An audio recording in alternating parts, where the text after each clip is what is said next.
할렐루야. 오늘 아침 우리에게 주시는 말씀 로마서 11장 36절입니다. 찾으셨죠? 한 절이네요. 한 절 우리가 소리를 맞추어서 함께 읽읍시다. 시작. 이는 만물이 주에게서 나오고 주로 말미암고 주에게로 돌아갑니다. 그에게 영광이 세세 있을지어다. 아멘. 할렐루야. 이것은 하나님의 말씀입니다. 능치 못함이 없습니다. 할렐루야. 아멘. 바쁜 시간 쪼개서 준비해서 예배를 섬기고 교회를 섬기는 모든 성도들 주님의 이름으로 축복합니다. 부엌에서 또 토요일 저녁 청소하는 청년들, 또 예배 기도 맡은 사람들, 찬양 맡은 사람들, 주보를 접고 주보를 나누는 모든 분들, 하나님 바라보며 섬기는 복된 일에 주님께서 은혜 주시기를 바랍니다.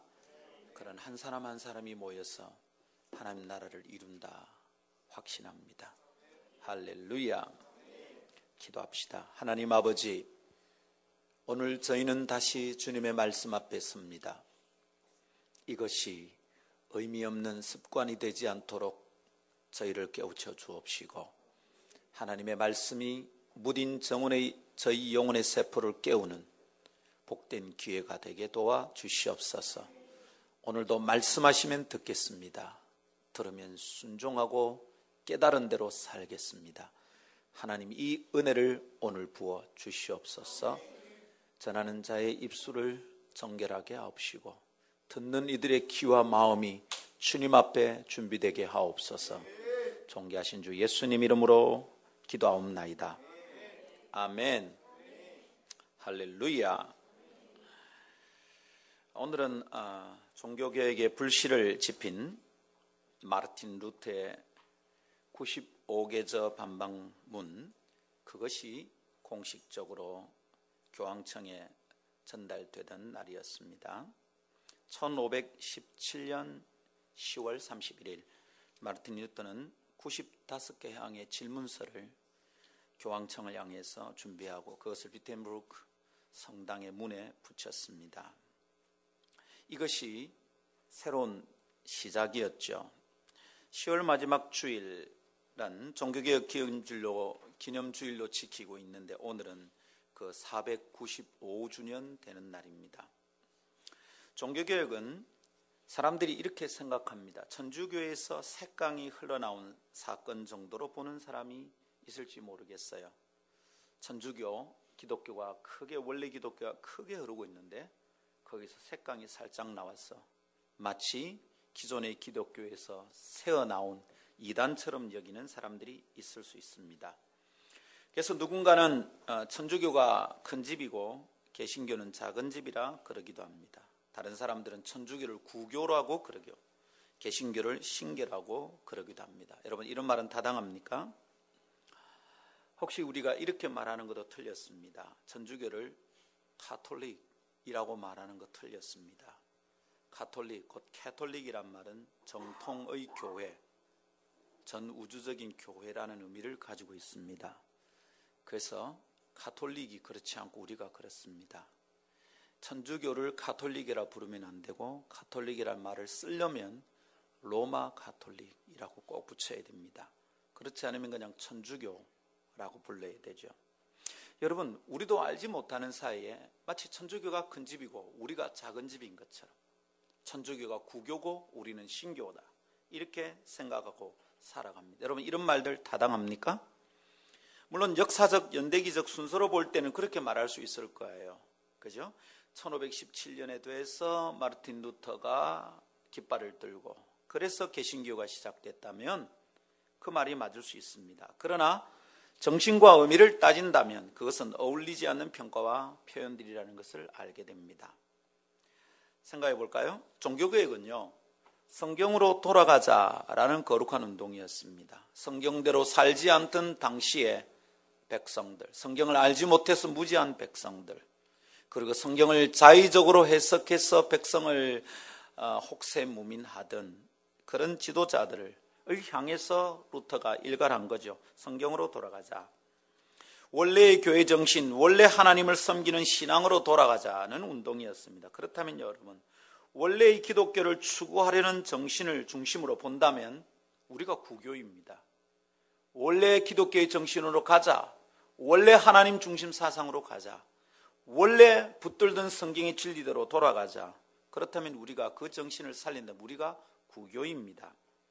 천주교는 중세시대의 천주교는, 지금의 천주교가 반드시 그런 것은 아니지만 중세시대의 천주교는 성경의 본류에서 어긋난 색강이었습니다.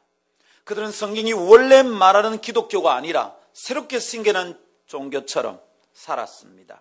종교개혁은 그렇게 잘못된 새로운 흐름에 대하여 그것을 틀렸다고 말하고 원래 하나님이 기뻐하시는 흐름으로 돌아가자는 운동이었습니다. 원래 성경에서 말한 본질을 추구한다는 의미에서 우리가 큰 집이고 우리가 구교입니다. 종교개혁의 결과 탄생한 개신교는 천주교에서 흘러나온 색강 아닙니다. 이단의 한 부류가 아닙니다. 종교개혁 당시에 이단의 다양한 부류들이 있었습니다. 그래서 루터도 그런 부류 중에 하나일 거라고 사람들이 생각했습니다. 그러나 그렇지 않죠. 세월이 지나고 나니까 유럽의 역사를 바르고 인류의 역사를 바꾼 거대한 개신교의 흐름이 흘렀고요. 그것이 문해부흥, 그리고 산업혁명, 그리고 현대화된 근대의 정신을 일으키는 거대한 운동이 되었다는 것을 우리가 알게 됩니다. 사랑하는 여러분, 하나님께서 한 시대를 살리고 인류를 진리로 이끌기 위하여 일으키신 본류, 그것이 종교개혁이고 개신교입니다. 잊어버렸던 원래의 샘 근원에서 다시 찾아낸 생수의 강의 발원지, 그것이 종교개혁입니다. 오늘은 그 종교개혁의 정신을 생각하며 함께 말씀을 나누는 시간입니다. 그것을 요약하여 저는 하나님 중심 사상이라고 말할 수 있겠다 싶습니다. 한번 따라합시다. 하나님 중심 사상, 이것을 오늘은 묵상하게 되겠습니다. 우리가 읽은 로마서 11장 36절의 말씀은 그런 종교개혁의 정신을 함축적으로 담고 있는 구절로 유명합니다. 다시 한번 제가 읽어볼까요? 이는 만물이 주에게서 나오고 주로 말미암고 주에게로 돌아갑니다. 그에게 영광이 세세히 있을지어다. 아멘. 여러분, 뭐가 느껴집니까?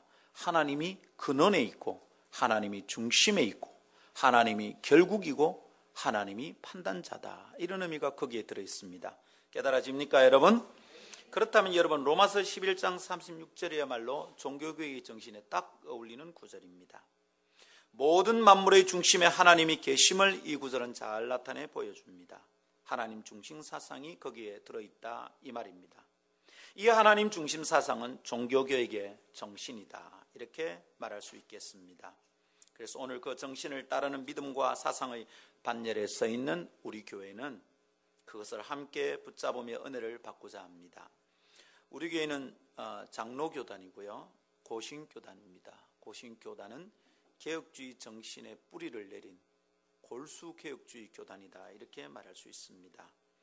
개혁주의란 바로 종교개혁의 정신을 물려받은 진리, 그 사상과 철학을 이어받는 교단이다, 이런 말이죠. 그러기에 여러분, 오늘 아침 우리가 로마서 11장 36절을 묵상하며 하나님 중심의 종교개혁 사상을 살펴보는 것이 유익할 것입니다.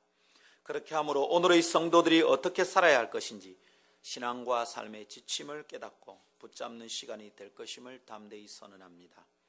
다음 세 가지 깨달음을 함께 묵상하며 나누도록 하겠습니다.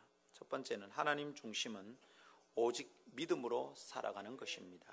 두 번째, 하나님 중심은 오직 은혜로 살아가는 것입니다.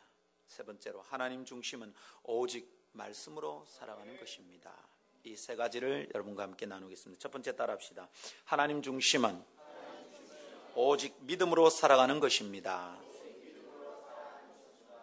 하나님 중심 사상이 종교개혁의 철학이라면 하나님 중심 사상이 뭐냐? 종교개혁의 아주 중요한 모토인 오직 믿음, 라틴어로 기록된 말인데 한번 따라할까요? 솔라 피데. 네, 솔라 피데. 어디서 많이 들어봤다, 그죠? 솔라 피데. 빵집 이름도 있고 과자집 이름도 있습니다. 하나님 중심 사상은 오직 믿음으로 살아가는 사상입니다. 이게 개혁주의의 정신입니다.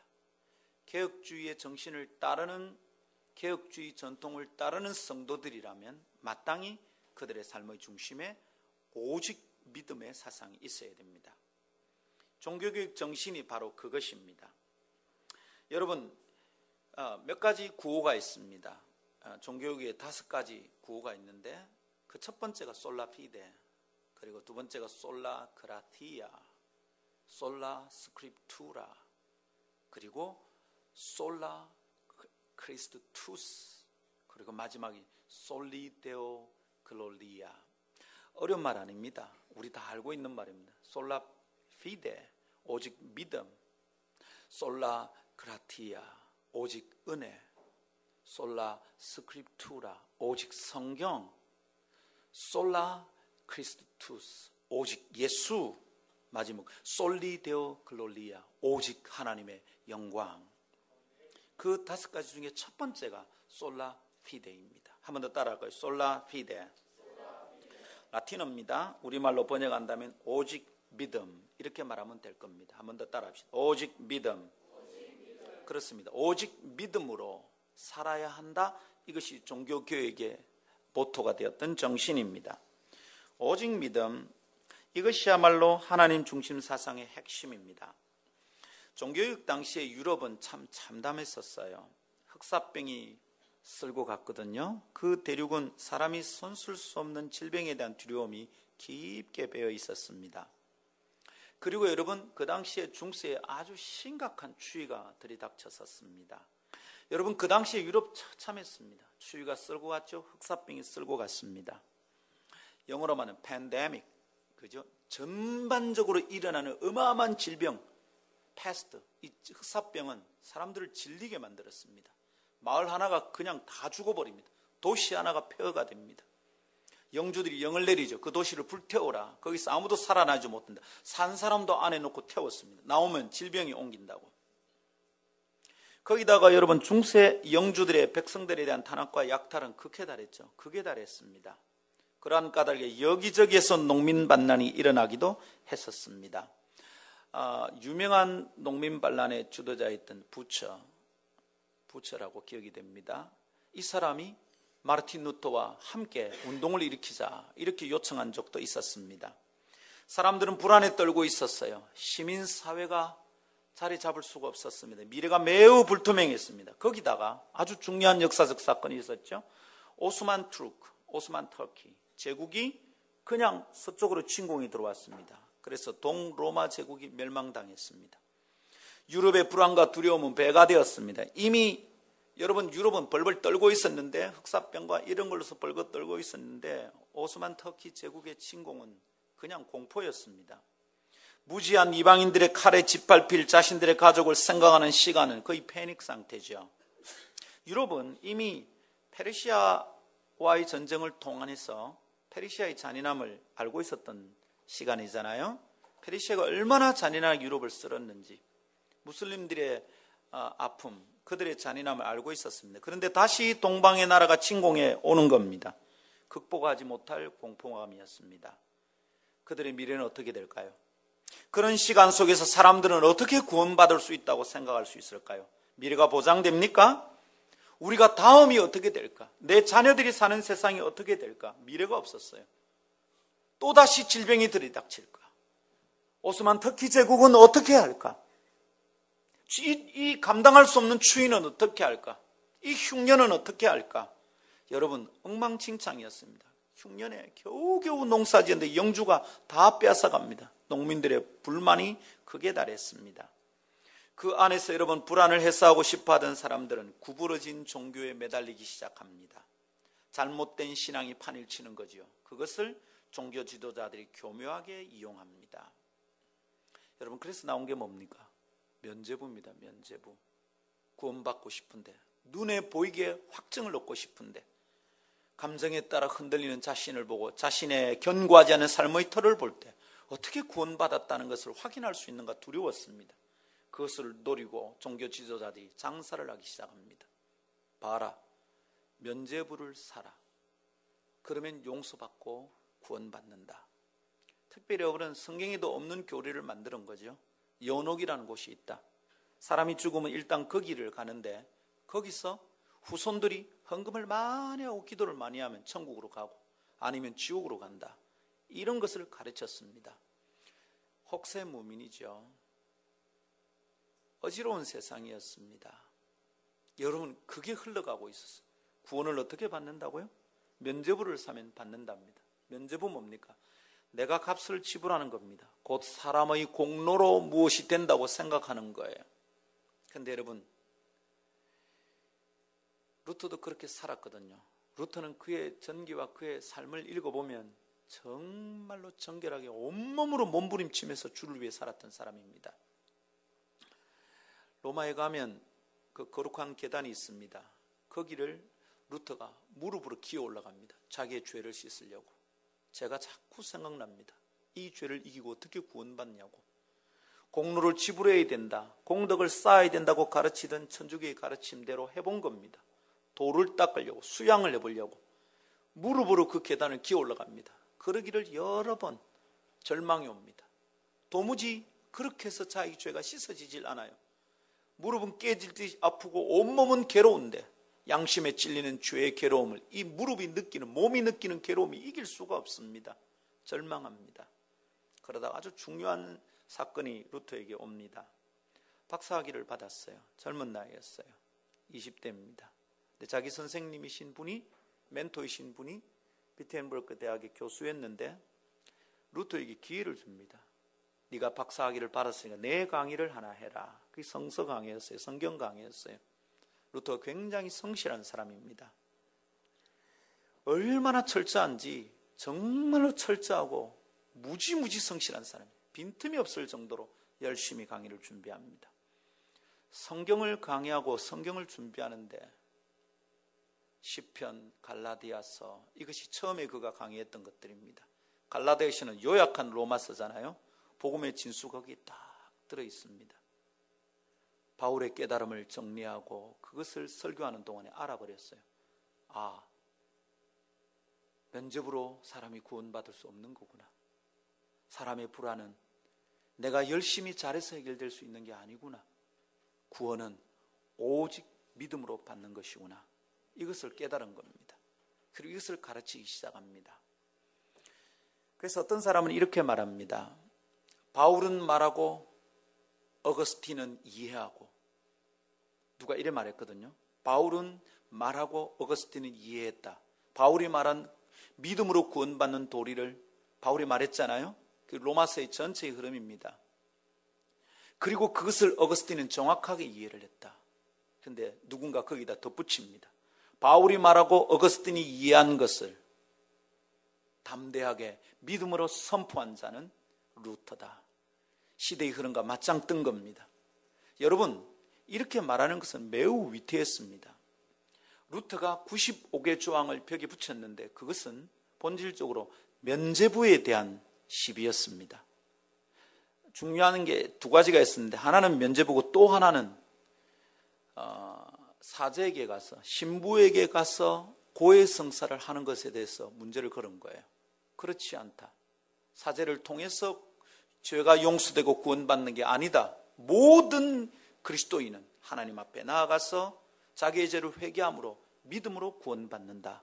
이것을 가르치기 시작했어요. 그러니까 여러분, 당대에 로마 교회 상황을 볼 때, 천주교의 상황을 볼 때 이건 정말 웃기는 겁니다. 찻잔의 태풍으로 끝날 줄 알았습니다. 커피잔 안의 움직임이지 이게 뭐가 시대를 움직일까? 근데 그렇지 않았습니다. 그 가르침이 유럽 전체를 흔들기 시작했습니다. 믿음으로 구원받는다. 이것이 로마서의 가르침입니다. 하박국 2장 4절에서 오직 의인은 믿음으로 말미암아 구원받는다. 이것이 바울이 자기식으로 재해석해서 풀어놓은 것이 로마서 전체입니다. 로마서는 16장 구조로 되어 있습니다. 1장부터 11장까지가 인간이 죄인이고 죄인은 하나님의 의에 이를 수 없다라는 것을 가르칩니다. 그런데 믿음으로 그리스도께서 우리를 위해 죽으신 것을 믿음으로 구원받는다. 그 1장부터 11장까지의 가르침입니다. 로마서는 바울이 그것을 위하여 쓴 성경입니다. 그리고 그 11장이 마무리되는 것이 36절입니다. 오늘 읽은 겁니다. 이는 만물이 주에게서 나오고 주로 말미암고 주에게로 돌아갑니다. 그에게 영광이 세세 있을지어다. 무슨 얘기입니까? 오직 믿음, 우리의 믿음과 경배의 대상이신 하나님 그분, 예수 그리스도로 이루어진 그 사건을 믿는 믿음만이 인간을 구원할 수 있다. 이렇게 가르쳤던 겁니다. 이것을 한자로는 이래 말합니다. 이신칭의. 한번 따라합시다. 이신칭의. 예, 이신, 믿음으로 칭의, 의롭다 칭함을 받는다라는 것입니다. 오직 믿음으로 의롭다함을 받게 됩니다. 믿음으로 구원받게 된다는 성경적 진리를 루터가 선언하는 것입니다. 면죄부 사서 해결되는 것이 아니다 말했습니다. 여러분, 일반 백성들에게 이건 어떤 영향을 미쳤을까요? 가난한 백성들입니다. 영주들에게 다 약탈당한 빈털터리 농부들은 어떻게 면죄부를 삽니까? 자기 아버지가 죽으면 다 지옥 가야 되는 겁니다. 자기들은 어떻게 구원받습니까? 돈이 없는데 어떻게 면죄부를 삽니까? 여러분, 불교하고 똑같습니다. 사울 초파일리에 등 사가지고 달아놓으면 복 받는다고 똑같이 뭐가 다릅니까? 모든 타락한 종교는 한결같이 이와 같습니다. 많이 바치면 복 받는다고 가르칩니다. 불교도 그렇고 중세의 천주교도 그랬습니다. 그리고 미안하지만 지금의 기독교도 그러고 있습니다. 여러분 헌금하는 것은 복 받으려고 드리는 것 아닙니다. 하나님께 이미 받은 복과 은혜가 너무 많아서 이것을 어떻게 갚아야 될까? 하나님, 그래서 제가 헌금합니다. 감사를 드립니다. 이거지요. 그리고 여러분, 재물을 주님께 드리는 것은 나를 주님께 드리는 겁니다. 내가 이 헌금을 함으로 주님께 복 받는다는 생각은 종교교육의 정신이 아닙니다. 그는 면죄부 사는 거하고 똑같습니다. 가난한 자들은 그럼 어떻게 복을 받습니까? 많이 드려야 복을 받는다면 가난한 자들은 영원히 가난할 겁니다. 기억하십시오. 헌금은 복 받으려고 드리는 것 아닙니다. 물론 거기에 주님이 자그마한 장치, 보너스 장치를 달아놨습니다. 11조를 제대로 하면 주님이 그것 때문에 복을 주신다고 말합니다. 그러나 이것은 원래 정신 아닙니다. 우리는 복 받기 위해서 주님 섬기는 것 아닙니다. 할렐루야. 믿음으로 구원받습니다. 이것은 오늘 우리 기독교 안에 다시 선포되어야 될 말씀인 것 같아요. 어디에 믿음으로 구원받는 도리가 있습니까? 교회 안에서 누가 큰 소리 치고 좋은 사람들로 인정받습니까? 돈 많은 사람이 장로됩니다.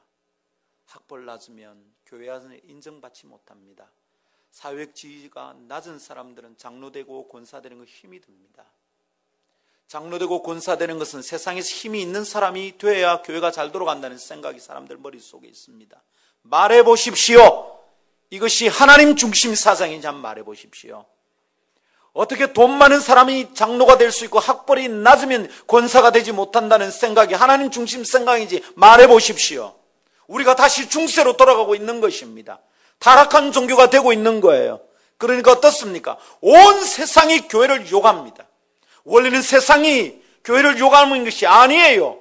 교회가 세상을 걱정해야 됩니다. 그런데 지금은 세상이 교회를 걱정하고 있습니다. 세상이 타락하고 교회가 정결하게 세상을 구원하는 통로가 되어야 되는데 지금은 거꾸로예요. 교회가 타락하고 세상이 손가락질합니다. 오히려 시민단체가 교회들보다 더 깨끗합니다. 특별히 개신교는 신뢰도에서 바닥입니다. 이미 1위 자리를 천주교가 차지한 건 오래됐고요. 우리가 2위쯤 됐는데 이제 2위가 불교입니다. 개신교 3위 이하로 밀립니다. 최근에 더 그렇습니다. 장로 대통령 되고 나서 더 그렇습니다.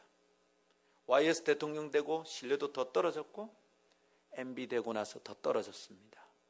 개신교가 지금 뭔 짓을 하고 있는지 한번 생각해 보십시오. 우리가 오직 믿음으로 살아서 세상이 우리를 손가락질한다면 이거는 핍박받는 겁니다. 마땅히 받아야 됩니다. 묵묵히 십자가 지고 가야 됩니다. 근데 보십시오. 교회가 어떻습니까? 교회는 이미 가진 자가 되었어요. 교회는 한국 사회에 이미 기득권 세력이에요. 장로가 2명이나 남았어요. 대통령이 장로 2명이 남았어요. 이승만 대통령, 윤보선까지 다 치면 여러분 기독교인 천지빛깔입니다. 그런데 사회에 미치는 영향은 보잘것없습니다. 천주교는 사회가 혼란할 때마다 백성들이 고통에 받고 도탄에 빠질 때마다 사제들이 목숨 걸고 나섰습니다. 개신교 목사들은요, 정권과 야합하기 바쁩니다. 다 비싼 차 타고 다닙니다. 우리가 알고 있는 대한민국의 대표적인 목사님 한 분은 자기가 소유한 스포츠카가 6대가 넘습니다. 세계적 명품입니다. 포르쉐부터 시작해서. 물론 그 강남에서, 분당에서 그 돈 많은 사람들 사이에서 담임 목사가 그 정도 가지는 거 아무것도 아닙니다. 그러나 여러분, 고통받는 일반 백성들이 볼 때는 면죄부를 사지 못해서 구원받지 못한다. 돈 없는 자들은 천국도 못 간다. 가난한 농부들은 영주들에게 다 빼앗긴 채 아무것도 가질 수 없다. 구원받는 것도 안 된다. 그래서 농민혁명을 일으킬 수밖에 없었던 중세 당시의 농민들의 상황이나 지금 그러면 교회 바깥에 학벌도 낮고 돈도 없어서 교회의 메인 흐름에 들어갈 수 없는 사람들이 느끼는 거고 뭐가 다릅니까? 여러분 정신 차려야 돼요. 하나님의 교회는 다시 오직 믿음으로 구원받는 도리를 붙잡아야 됩니다. 교회 안에서 돈 많은 사람들이 인정받는 것 있을 수 있습니다. 왜냐하면 그들이 감당해야 될 짐이 있기 때문입니다. 그러나 그렇기 때문에 마치 돈으로 주식을 사듯이 힘과 권세를 발휘하는 것은 교회가 할 일이 아닙니다. 교회는 오직 믿음으로 평가받고 오직 믿음으로 의에 이르고 오직 믿음으로 구원받는 것이 진리입니다. 사랑하는 여러분, 하나님 중심이란 말은 바로 이것입니다. 믿음으로 구원받고 믿음으로 성숙하고 믿음으로 운영되는 교회, 이게 하나님 중심의 교회입니다. 할렐루야. 그래서 오늘 아침 도전합니다. 여러분에게 믿음 있습니까?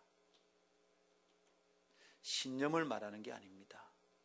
고집 같은 신념을 말하고 있는 게 아닙니다. 믿음 말입니다. 나는 아무것도 아닌데 하나님이 하실 수 있습니다라는 믿음 말입니다. 죄인이 구원받을 수 있는 유일한 방법은 믿음이다, 이것 말입니다. 예수께서 나를 위해 죽어주시지 않으면 나는 도무지 살 수 없는 존재다 라는 이 믿음 말입니다. 내 이 너덜너덜한 인격이 하나님 앞에 인정받고 구원받기 위해서는 믿음밖에 없다, 이 믿음 말입니다. 미안하지만 신념은 믿음이 아닙니다. 나는 잘 될 거야, 믿음 아닙니다. 나는 잘난 사람이야, 거울을 보면서 얘기합니다. 여러분, 행복한 삶을 사는데 필요합니다. 긍정적인 사모함이 필요합니다. 저도 성공학 책 읽습니다. 필요합니다. 그러면 그게 믿음 아닙니다. 믿음은 하나님이 내 중심에 와서, 하나님이 내 중심에 오면 삶의 질서가 잡히고 하나님 때문에 나는 힘이 있고 하나님 때문에 구원받는다는 것, 이것이 믿음입니다. 조심하십시오, 여러분. 더 가지려고 애를 쓰고 더 높은 자리에 올라가려고 애를 쓰는 동안 우리가 너무도 자주 잃어버리는 것이 믿음입니다. 오직 믿음, 이것이 우리의 구원의 비결인 것을 믿고 나아갑시다. 할렐루야. 혹시 세상이 다 그렇게 흘러간다 할지라도 오늘 아침 우리가 함께 약속합시다. 아름다운 교회는 그렇게 하지 않으리라. 오늘 함께 말씀을 나눈 우리는 그렇게 살지 않으리라. 함께 약속합시다. 혹시 그런 날이 오면 우리가 또 어느 신학교 때문에 또 붙입시다. 오직 믿음으로. 솔라 피데. 할렐루야. 한번 따라합시다. 솔라 피데. 할렐루야. 피데에서 파이덴셜이 나왔어요, 영어에. 아주 중요한 말입니다. 오직 믿음. 할렐루야. 두 번째 따라합시다. 하나님 중심은 오직 은혜로 살아가는 것입니다. 할렐루야. 하나님 중심이란 말은 오직 은혜로 살아가는 것입니다. 오직 믿음으로 구원받는다 했잖아요. 믿음이 있으면 구원받습니다. 네가 믿으면 구원받는다. 이 말은 자칫 믿음을 내가 선택할 수 있고 내가 믿는다는 주도적인, 사람이 주도할 수 있는 무엇이 거기 있는 것처럼 보입니다. 그래서 여러분, 신념은 믿음이 아니라고 그러는 거예요. 여러분, 구원받는 믿음은 그것조차도 하나님의 선물입니다. 내가 구원받는 믿음, 믿으면 구원받는데 그 구원받는 믿음조차도 하나님이 은혜 주시지 않으면 안 된다.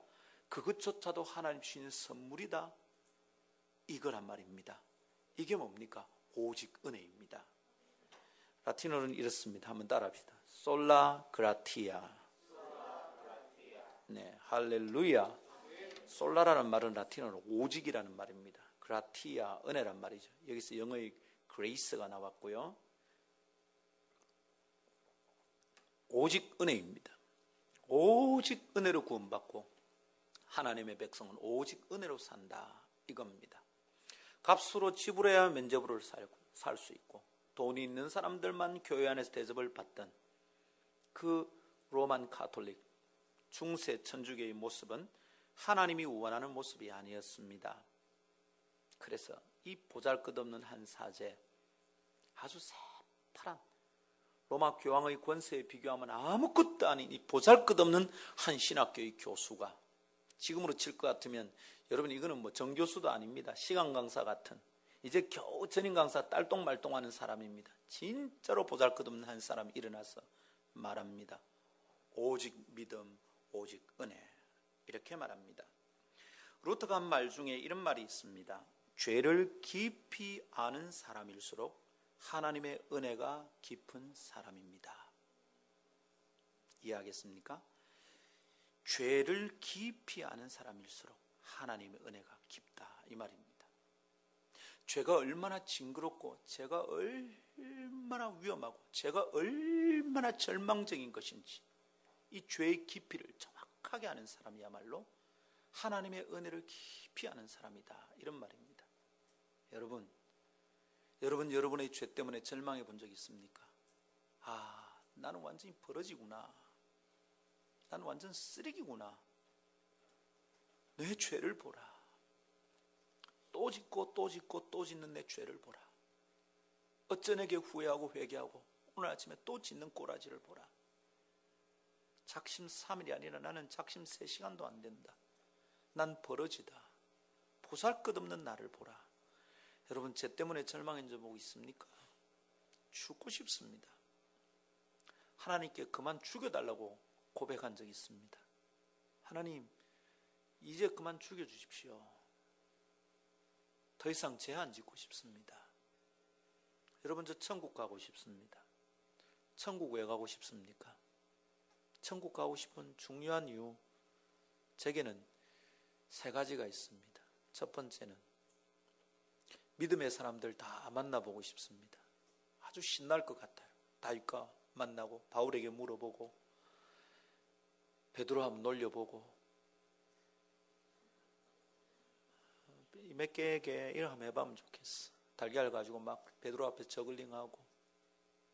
다윗에게는 좀 배워보고 싶어요. 물맷돌을 어떻게 던지는지. 그분들 만나면 행복할 것 같습니다. 아수상한 루터도 만나보고 싶어요. 안 떨렸냐고. 95개 갖다 붙일 때 안 떨렸냐고. 어느 날 갑자기 한 거 아닐까요? 준비하고 이걸 붙일까 말까 얼마나 망설였겠어요. 그런 믿음의 사람들 만나보는 거 천국 가면 가능하잖아요. 가고 싶어요. 두 번째는 우리 주님 보잖아요. 지금은 우리가 눈으로 안 보잖아요. 그런데 고린도전서 13장에 보니까 그날에는 눈과 눈으로 보듯이 얼굴과 얼굴을 맞대어 보게 된다 그랬거든요. 우리 주님 보게 될 겁니다.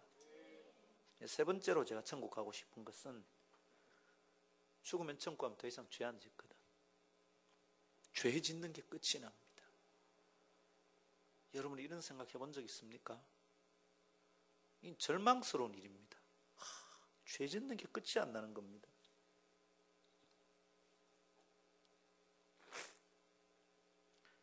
사랑해야 될 사람을 사랑하지 않는 건 죄잖아요. 근데 사랑이 잘 안 됩니다.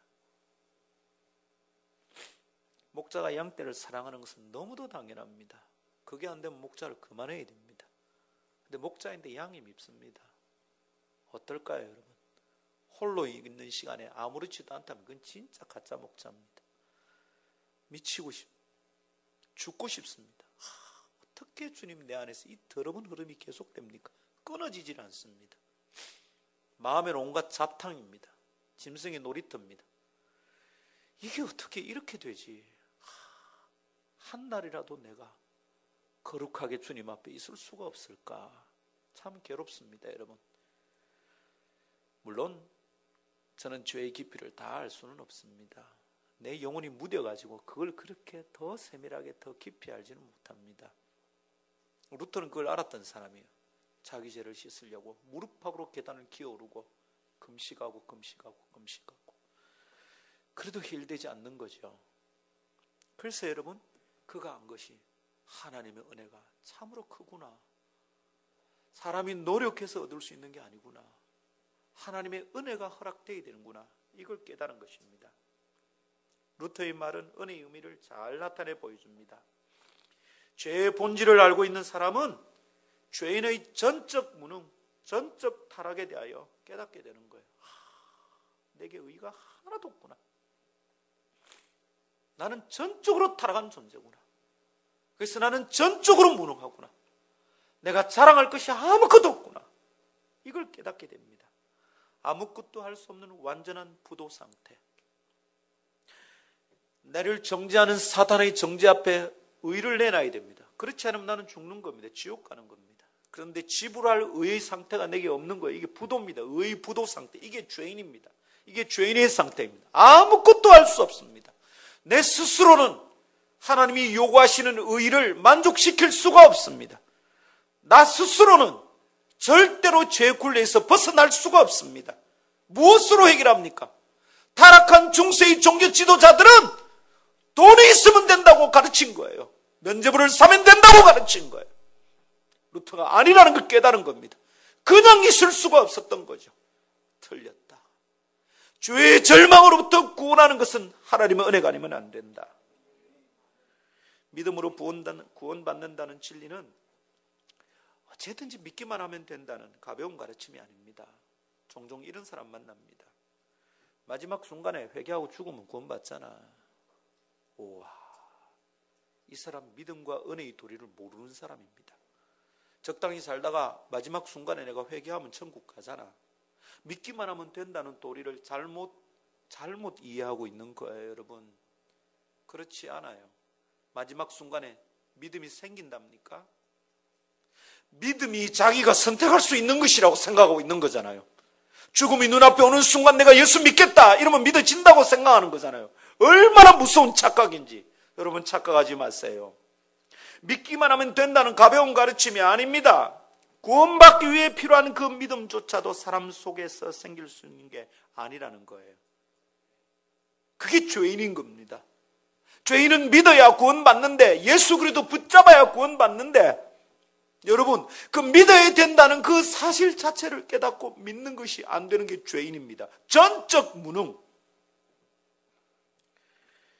그 믿음이 어디서 옵니까? 그게 하나님 주신 선물이라는 거예요.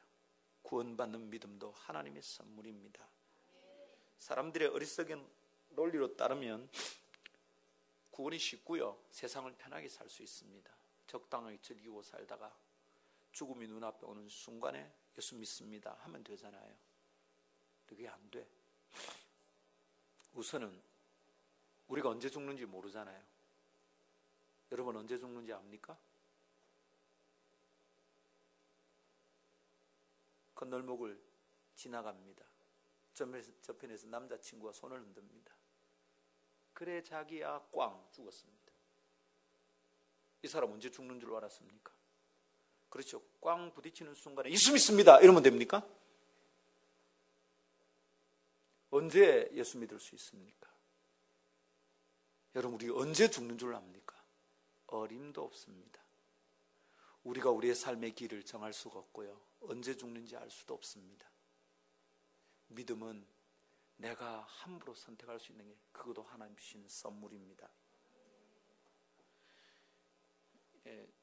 루터가 이거 깨달은 거예요. 죄를 깊이 아는 사람일수록 하나님의 은혜가 깊은 사람이다. 내가 안 되는 존재구나. 난 진짜 안 되는구나. 나는 정말 죽을 녀석이구나. 그것을 깨달을 때 하나님의 은혜가 진짜 내 안에서 은혜가 되는 겁니다. 할렐루야. 사람에게는 아무런 선함이 없다.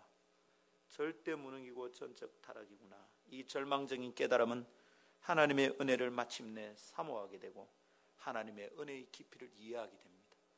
아들을 주신 것이 무엇인지 이해하게 됩니다. 이거구나. 그때 우리 가운데 믿음이 옵니다. 예, 주님 믿습니다. 이게 주님의 은혜군요. 그게 깨달아지는 순간에 믿음이 옵니다. 제가 종종 설교하다가 그렇게 할 때가 있습니다. 그죠? 지금 이것을 깨달은 사람들은 지금 구원받았습니다. 이럽니다. 죄사함을 깨달으면 구원받는다. 이거는 박옥수가 가르치는 거라서 사람들이 저보고 그러죠. 목사님 구원파입니까? 아니고, 여러분, 이게 십자가의 도리구나 이해될 때가 있습니다. 나는 정말 죄인이고 이 십자가 아니면 안 되는구나. 그 은혜를 깨닫는 순간입니다. 그 시간에 은혜가 오는 거죠. 이 은혜가 우리로 하여금 믿어지게 만듭니다. 주님 그렇군요.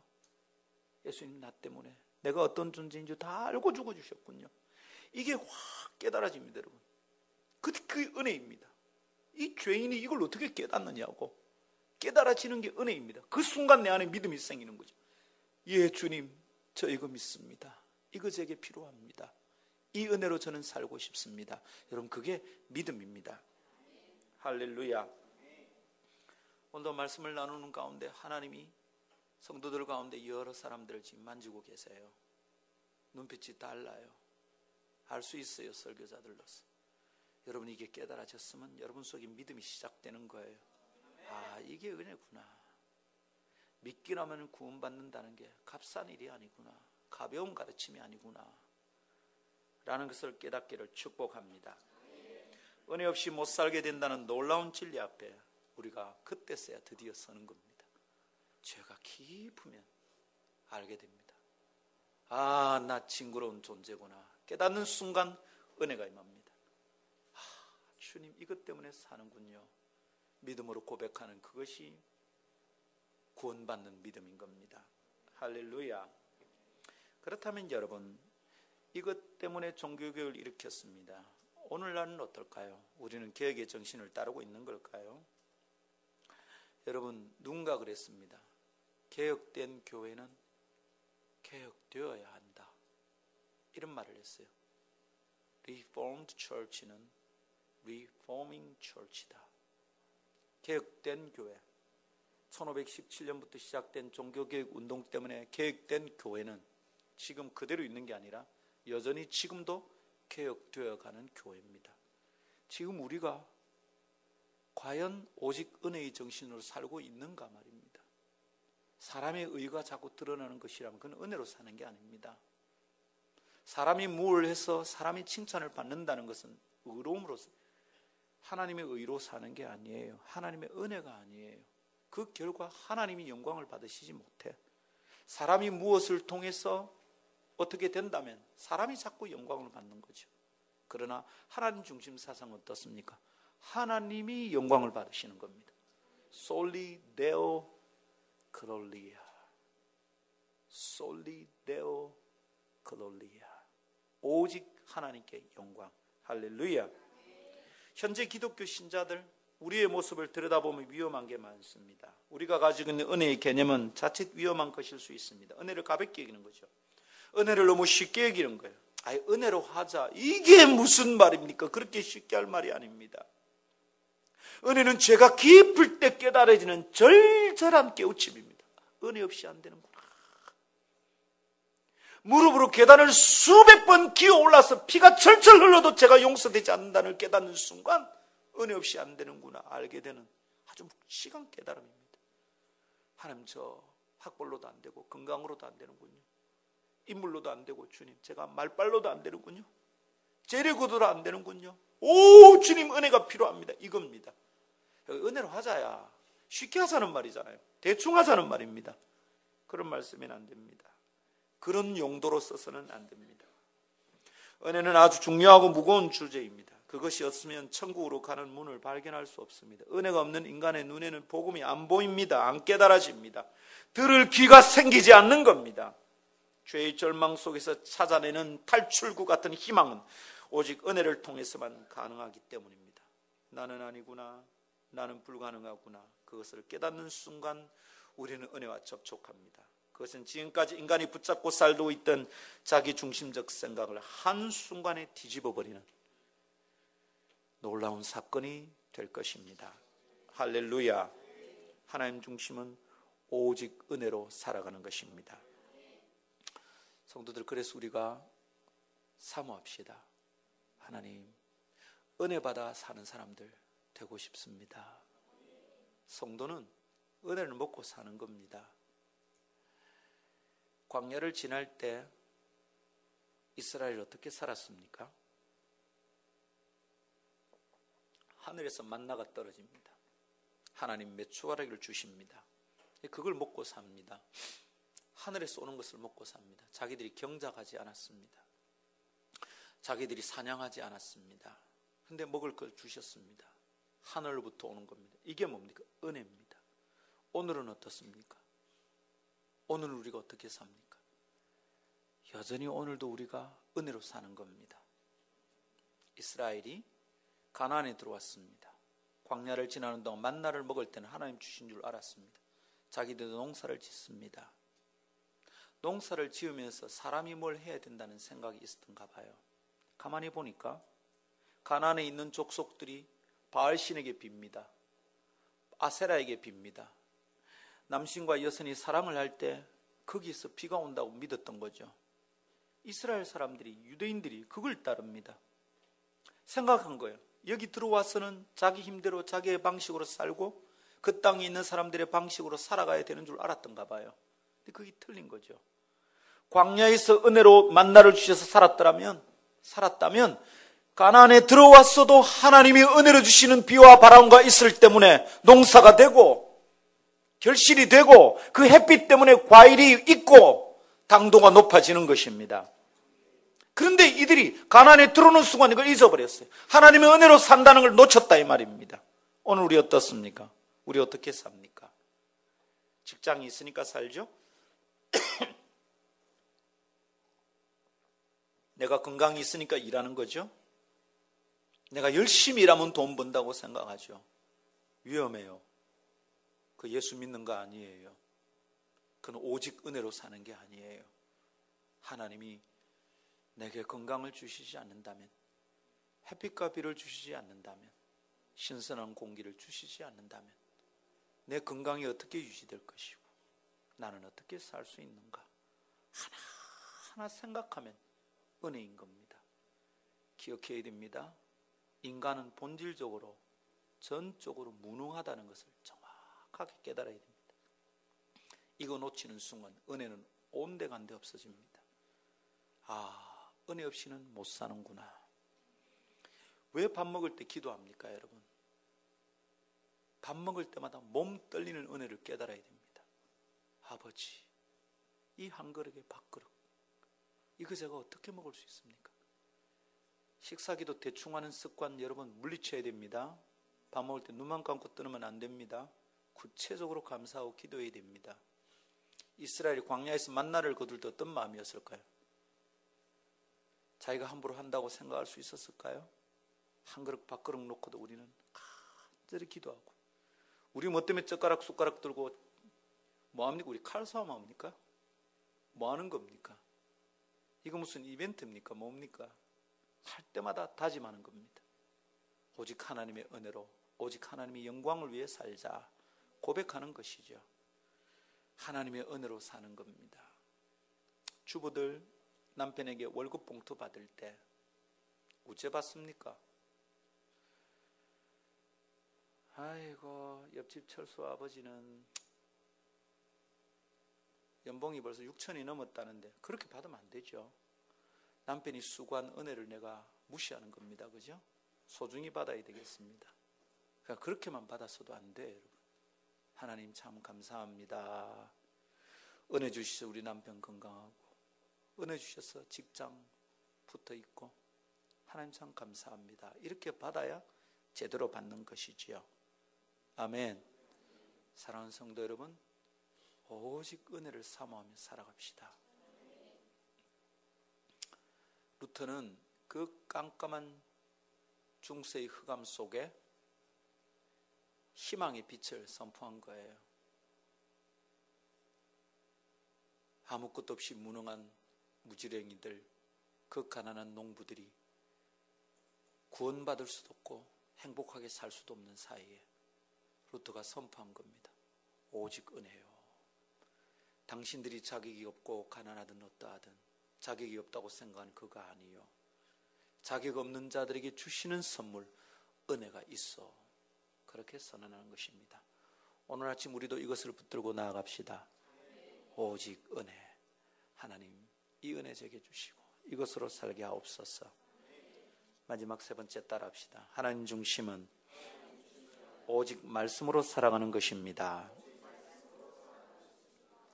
개혁주의에서 아주 중요한 사상입니다. 오직 말씀으로. 라틴어로 한번 따라해 볼까요? 솔라 스크립투라. 스크립투라에서 영어의 스크립처 이런 게 나왔습니다. 그래서 스크립트 이런 게 나왔습니다. 오직 말씀으로, 오직 기록된 말씀으로, 이런 뜻입니다. 하나님 중심 사상이란 오직 말씀으로 살아가는 것을 의미합니다. 여러분, 루터가 깨달은 게 뭡니까? 성경 강의를 하기 위해서 갈라디아서를 묵상하고 로마서를 묵상하는데 틀린 겁니다. 천주교 사제들이 가르치는 게 교황청의 지침이 틀린 겁니다. 뭐가 틀렸습니까?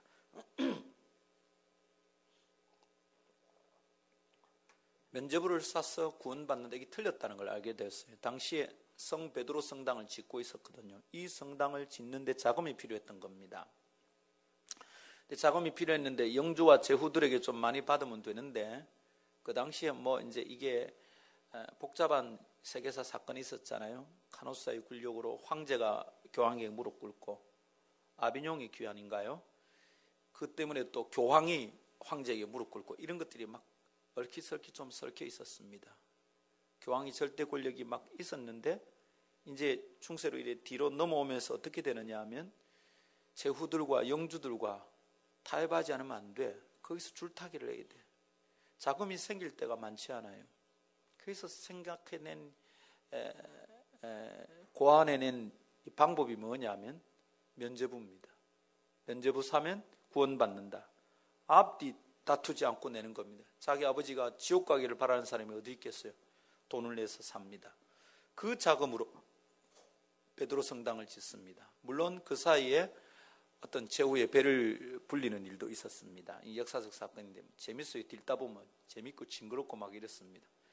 어떤 소설보다도 더 재밌습니다. 종교역사 책 사서 한번 읽어보십시오. 진짜로 재밌습니다. 저희 집에 소설 마르틴 루터도 있는데 필요하시면 빌려드릴게요. 그 당시에 있던 상황들을 구성을 해서 소설을 꾸몄는데 굉장히 재밌습니다. 근데 여러분, 이런 상황이 딱 됐습니다. 그러면 백성들은 어떻게 합니까? 면죄부를 사면 구원받는다는 것을 백성들은 그렇게 믿을 수밖에 없습니다. 다른 도리가 없어요. 왜냐하면 성경은 사제들만 들고 있었습니다. 그들도 읽을 때 어떻게 읽습니까? 독일어나 프랑스어로 번역된 성경이 없었어요. 헬라어, 히브리어 아니면 라틴어입니다. 근데 이 라틴어를 예배 시간에 읽는 거예요. 미사 시간에 라틴어를 막 읽습니다. 여러분, 귀족들의 아이들이 아니고는 라틴어로 교육받는 것 자체가 안 됩니다. 그러니까 평민들은, 일반 성도들은 라틴어를 이해를 못합니다. 예를 들면 이런 겁니다. 오직 믿음으로 구원받는다, 라틴어로 읽었습니다. 읽고 나서는 설교는 독일말로 할 거 아니에요? 설교는 어떻게 하느냐 하면 이렇게 말합니다. 면죄부 삼은 구원받는다고 성경이 말씀하십니다. 그러면서 돈을 긁어 모은 겁니다. 루터가 이것 때문에 견디지 못해요. 자기 신앙 양심이. 말씀이 그걸 말하지 않고 있다는 거죠. 그리고 선포합니다. 오직 믿음으로, 오직 은혜로 구원받습니다. 성경이 그것을 말합니다. 뒤집어진 거죠. 그리고 어떻게 합니까? 그 당시에 여러분 종교개혁과 문해부흥과 산업혁명 이게 막 잘 맞물려서 돌아갔습니다. 이미 구텐베르크의 인쇄술이 발병되어 있었거든요. 그래서 루터가 독일어로 성경을 번역하기 시작합니다. 그리고 막 찍어냈습니다. 평민들이 성경을 읽기 시작합니다. 읽으니까 틀린 거예요. 아니 그 신부가 말한 게 틀린 거잖아. 막 깨닫게 됩니다. 어떻게 그런 거짓말을 가르치느냐 깨닫게 됩니다. 개혁운동이 불같이 일어났던 겁니다. 종교개혁의 중심에는 말씀 중심 사상이 있습니다. 오직 말씀으로 살아가는 것입니다. 말하자면 여러분 첫 번째 종교개혁은 어떤 일이 일어났느냐 하면 사제들의 손에 있는 성경을 성도들에게 돌려준 거예요. 라틴어로 읽고 있던 성경을 독일어로 읽을 수 있도록 번역을 한 거죠. 그게 종교개혁입니다. 모든 사람이 성경을 읽으니까 사제들이 거짓말을 못합니다. 성경대로 가르쳐야 되고 성경대로 살 수밖에 없었습니다. 개혁이 일어날 수밖에 없었습니다. 개혁의 중심, 개혁의 기준은 성경입니다. 근데 지금 우리 어떻습니까? 솔라 스크립투라, 오직 성경으로 살자. 그래서 종교개혁이 일어났습니다. 유럽이 뒤집어졌습니다. 지금 어떻습니까? 제1차 종교개혁이 성도들의 손에 성경을 들려준 것에 의미가 있다면 지금 우리 어떻습니까? 지금은 성도들이 각 나라 말로 번역된 성경을 다 가지고 있습니다. 근데 지금 어떻게 합니까? 우리 이 성경을 성도들이 안 읽습니다. 스스로 읽고 묵상하고 깨닫고 이 말씀대로 사는 것이 아니라 목사님이 설교해 주시는 거 듣겠습니다. 좋은 설교 찾으러 돌아다닙니다. 어떻게 되느냐면 지금 목숨을 걸고 한 종교개혁을 통해서 사제들의 손에 있던 성경을 성도들에게 주었는데 지금 현대의 성도들은 이 성경을 다시 사제들이 갖다 바치고 있습니다. 목사님이 읽고 설교해 주십시오. 이러고 있다 이 말입니다. 큐티 안 하는 거예요. 개인적으로 성경 안 읽는 거예요. 개인적으로 성경을 공부하는 노력을 하지 않는다 이 말입니다. 다시 이 성경이 사제들의 손에 다 돌아왔습니다. 목사들이 들고 거짓말을 하면 이제 성도들이 속을 수 있습니다. 그래서 목사들이 거짓말합니다. 교회당을 짓는데 성전을 짓는다고 말합니다. 거짓말입니다. 성전은 신약이 없습니다. 성전은 우리의 몸입니다. 하나님은 구약적으로 건물 안에 거하시는 분이 아닙니다. 여러분 이것은 그냥 예배당입니다. 집입니다. 건물입니다. 거짓말을 가리킵니다. 성도들이 성경을 읽지 않으니까 신천지에 막 넘어갑니다. 이단들에게 막 빠집니다. 여러분 그래서 다시 종교개혁이 필요한 거예요. 사대들선에 돌아온 성경을 다시 성도들에게 주는 운동이 필요한 겁니다. 아름다운 교회는 그래서 큐티하자는 겁니다. 아름다운 교회는 그래서 성경 100독씩 해보자는 겁니다. 말씀을 들고 파보자는 겁니다. 도대체 하나님의 말씀이 우리에게 뭐라고 말씀하는지 들어보자는 겁니다. 그리고 그 말씀대로 살자는 겁니다. 할렐루야. 한번 따라 합시다. 1.1헥도. 주님이 하신 말씀입니다. 하나님이 기록된 말씀이 1.1헥도 변치 못한다. 그대로 다 이루어진다. 히브리서에는 점과 획이 모음입니다. 모음. 점 하나 딱 찍으면 그게 발음이 이입니다. 이. 옆으로 딱 선을 획을 하나 그으면 이거는 단모음 아입니다. 아. 근데 요렇게 그렇죠? 발을정 짰을 때처럼 요렇게 하면 이거는 장모음 아입니다. 아가 됩니다. 자음 위에 점 하나 찍히면 이거는 오가 됩니다. 여러분, 근데 그 점 하나 잘못 찍고 획 하나 잘못 그으면 어떻게 됩니까? 모음이 달라지죠. 뜻이 다 달라집니다. 주님 점 하나도 바꾸지 말합니다. 랍비들이 서기관들은 그 성경을 뺏겨 쓰는 사람들이거든요. 막 쓰는데 파리가 와서 파리똥 하나 잘못 놓으면 점 하나 찍히면 뜻이 달라집니다. 하나님의 말씀은 그대로 이루어지는 겁니다. 지금도 이것을 믿고 말씀 그대로 살려고 하는 사람들에게는 하나님 말씀의 능력이 나타납니다. 종교개혁의 정신을 붙들고 살아가는 개혁주의 안에서는 하나님의 말씀이 중심에 있어야 됩니다. 사람이 무슨 말을 하더라도 누군가 그거 말씀에 틀렸는데 이러면 잠잠해야 됩니다. 사람이 무슨 철학 사상을 이야기하더라도 그가 말한 것이 박사가 말한 것인지 누가 말한 것이든지 하나님이 말씀하시면 잠잠해야 됩니다. 만일 대통령이 한 말이 성경과 틀려서 세상이 어지러워진다면 교회는 가만히 있으면 안 되는 겁니다. 만일 목사가 얘기하는데 성경과 다르면 성도들이 가만히 있으면 안 되는 겁니다.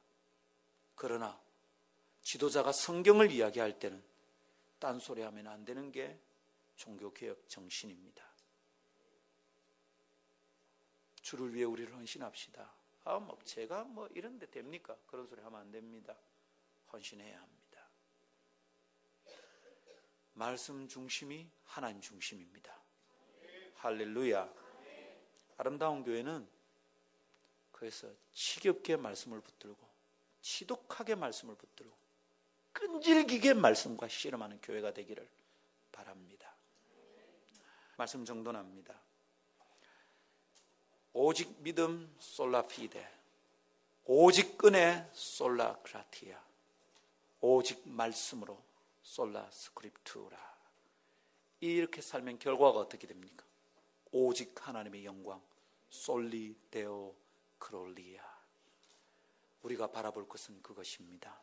사랑하는 성도 여러분, 세상에 야합하고 타협하지 않고 목숨 걸고, 교황청에서 볼 때 루터는 쪼무레기입니다. 개미 같습니다. 밟으면 툭 터져 죽을 존재 같습니다. 그래서 처음에 교황이 좀 우습게 봤습니다. 나라 까불고 있거나 이래 봤대요. 근데 그게 어마어마하게 거대한 흐름이 되었거든요. 하나님 편에 서서 하나님 절대 주권과 하나님의 영광을 붙들고 씨름하는 사람은 하나님 능력이 그와 함께 합니다. 오늘도 우리가 오직 은혜, 오직 믿음, 오직 말씀을 붙들고 살아가면 하나님의 영광과 능력이 나와 함께 할 줄 믿습니다. 우리 교회는 아직 시간이 필요한 교회이지만 하나님을 붙들고 나아가면 그분의 영광과 능력이 우리 가운데 있어서 쓰임받는 교회가 되리라 확신합니다. 그렇게 살기를 축복합니다. 찬양합시다.